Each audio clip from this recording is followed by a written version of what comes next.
Something that's always fascinated me is the Olympics. I mean, it's such a cool mega event, and what it actually takes to compete at such a high level. Now, after sifting through tons of data, I finally thought I could answer this question, and to be honest, the results absolutely shocked me. To start with, we have the swim. Now, this plays an integral role in the Olympic distance, which is not always the case in the longer stuff. If you fail to stay within close range of that front pack in the water, you will most likely never catch up, due to race dynamics and the way Olympic triathlon is structured with draft legal cycling.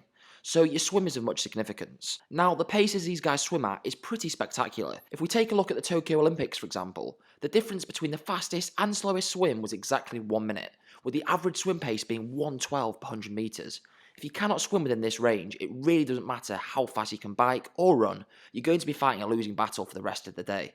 The swim pedigree is hot and everyone is of a similar standard, which to me highlights an inability to swim this fast will basically prevent you from competing at an Olympic standard in triathlon.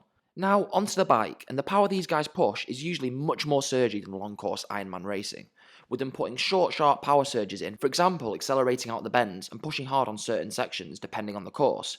If we look at Matt Hauser in the Tokyo Olympics, he averaged 296 watts, which really isn't very high at all considering it was under an hour. But within this, he did 20 efforts above 400 watts, as you'll see here, with one of them exceeding 1000, so that's just incredible. And during the 56 minutes he was on his bike, 11 minutes 51 seconds of this, which is equivalent to over 20%, was spent at over 485 watts. So clearly, you need to be able to push hard anaerobically and recover without causing mega damage. Again, if we take a look at the Norwegian, Casper Storms, he spent 17 minutes above 450 watts. So simply having high FTP and being able to push constant power is not all that's needed like in long course racing. You need to have a great anaerobic threshold and ability to recover fast. I think this style of racing is much more like World Tour riding, unlike an Ironman, which is basically one long steady state time trial. Key bike workouts will be very specific to this, doing 2 to 3 minute top end intervals for example. Onto the run, and for me this is where it gets pretty mesmerising. At Tokyo there were 16 athletes running sub 31 minutes for 10k, averaging between 258 per kilometre and 306 per k pace, with Christian Blumenfeld I believe knocking the fastest k split of the day at sub 250 per kilometre pace. Now a standalone 10k at these paces is really impressive, but to do this after a fast swim, surge your bike and still have juice in the tank is really good. Although there were 10 guys running in between 34 and 37 minutes, and there was even one runner